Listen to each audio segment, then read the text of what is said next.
இன்றே சப்ஸ்கிரைப் செய்து உங்கள் ஃபேவரட் ஷோகளை காணுங்கள். நீ ஏதோ ஒரு நாட்டுல இருந்த, அங்க எல்லாரும் குடிச்சிட்டு திரிவாங்க. அதெல்லாம் கத்துக்கிட்டு வந்து என் புள்ளைய கெடுக்க பாக்குறியா? அத்தை, நான் சத்தியமா சொல்றேன், மருந்து தான் வாங்கிட்டு வந்தேன். இது எப்படி மாறுச்சுன்னு எனக்கு தெரியல. நான் ஏன் சீனுக்கு இதெல்லாம் கொடுக்க போறேன்? அப்பதானே அவன் உன்னை எந்த கேள்வியும் கேட்க மாட்டான். இதோ இப்ப வாங்கிட்டு வந்தியான்னு கேக்குறானே. இந்த மாதிரி ஊத்தி குடுத்து குடுத்து உன் பேச்ச கேக்குற மாதிரி அவனை மாத்த பாக்குறல்ல? இதெல்லாம் உனக்கு அசிங்கமாவே இல்லையாடி? பத்மா, நிஜமாவே மாயா மருந்து வாங்குறதுக்கு தான் போனா. என்கிட்ட சொல்லிட்டு தான் போனா. அப்புறம் எப்படிக்கா மருந்து இப்படி மாறுச்சு? வீடே நாறுது. பாத்தீங்களானே அவ என்ன வேலை பாத்திருக்கான்னு?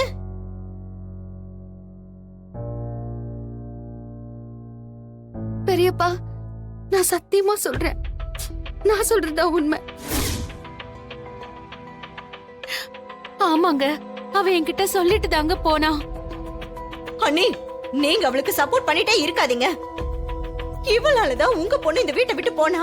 இப்போ என் புள்ளையும் குடிகாரனா மாத்தி அண்ணனை கோவப்பட வச்சு இவனையும் வீட்டை விட்டு வெளியே அனுப்ப பாக்குறா. இவ இந்த வீட்டுக்கு வந்ததே இந்த குடும்பத்தை பிரிக்கிறதுக்கு தானே. அதுதானே இப்ப செஞ்சிட்டு இருக்கா இவ. மாயா, சீனு மாமா ரொம்ப நல்லவரா இருந்தாரு. அவரை போய் இப்படி பண்றியே. அவரோட பேரே இப்ப ஸ்பாயில் ஆயிடும்ல. அண்ணே, என் புள்ளைய குடிக்க வச்சே கொன்னுடுவா போல இருக்குன்னு. ஏய் பத்மா, மாயா சொல்ற மாதிரி இப்பதான் புதுசா குடிக்க ஆரம்பிச்சிருக்காங்க. அவதான் சொல்றாள்ல. வாய் மூடுங்க, ஏதாவது சொல்லிட போறேன். என் புள்ளைய இந்த நிலைமைக்கு ஆக்கி வச்சிருக்கா. இப்பவும் அவளை நம்புறீங்களா நீங்க?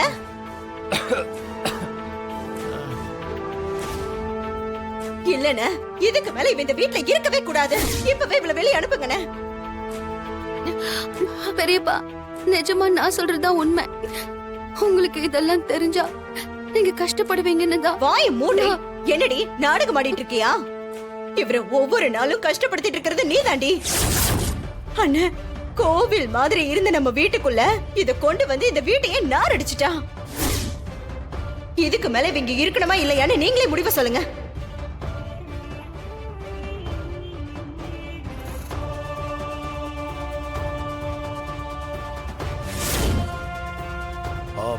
சிவா, அண்ணா, நாளைக்கு இவ அப்பா இந்த வீட்ல இருக்கணும்.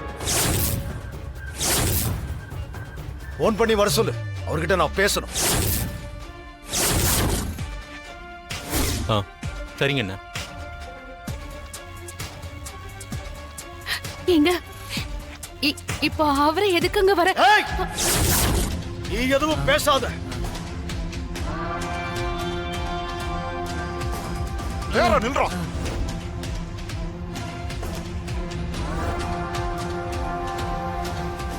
மாயா, மாயா, சரக்குங்க மாயா. டேய், இவதான் உனக்கு வேணும்னு அடம் பிடிச்சு கட்டிக்கிட்டால. இப்ப பாரு உன்னை எப்படி ஆக்கி வச்சிருக்கான்னு.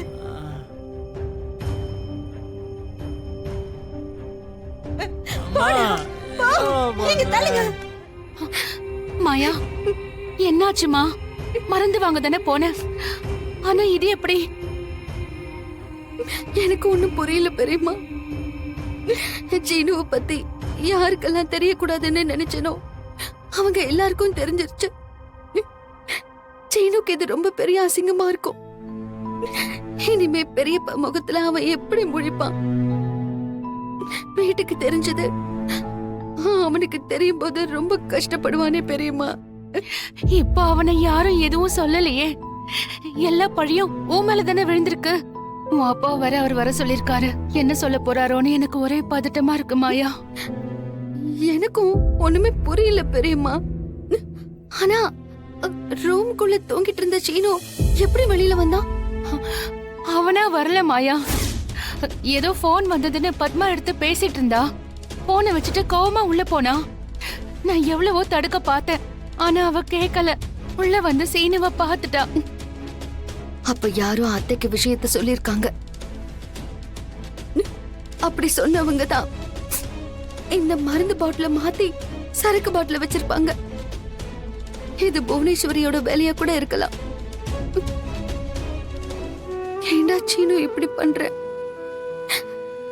நாளைக்கு வீட்ல இருக்கிறவங்க எல்லாரும் உன்னை எப்படி பாப்பாங்க? உன் மேல இருக்கிற மதிப்பு போயிடும். அவங்க உன்னை தப்பா நினைப்பாங்க. அவங்க முகத்துல நீ எப்படிடா முழிப்ப?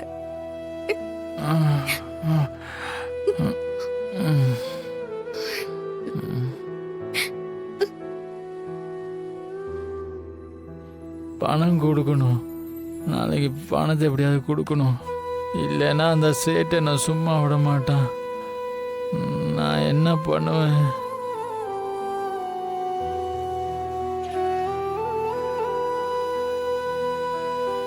நான் என்ன பண்ணுவேன்? நான் கொடுக்கிற பணத்தையும் வாங்க மாட்ற. வேற யாரும் உனக்கு பணமும் கொடுக்க மாட்றாங்க.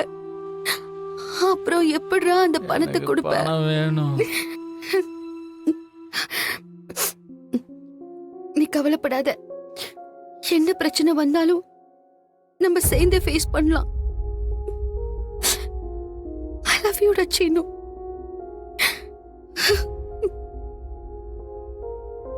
ஏங்க, நான் சொல்றத கொஞ்சம் தயவு செஞ்சு கேளுங்க. என்ன சொல்ல போற?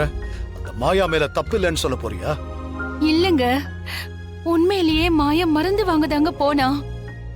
போறதுக்கு முன்னாடி என்கிட்ட சொல்லிட்டு தாங்க போனா.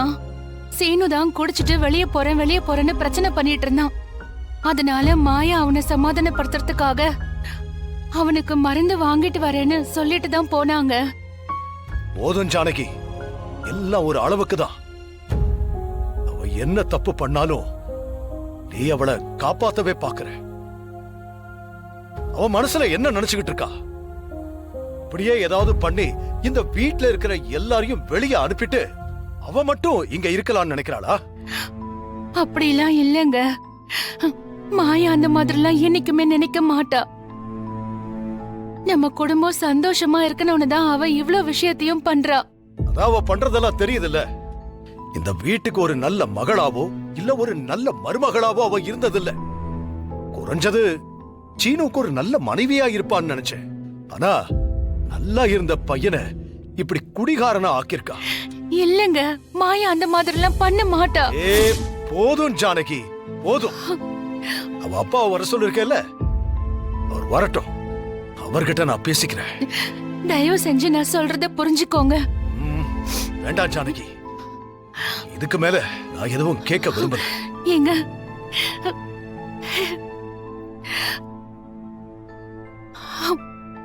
நாளைக்கு இவர் என்ன சொல்ல போறாரோ?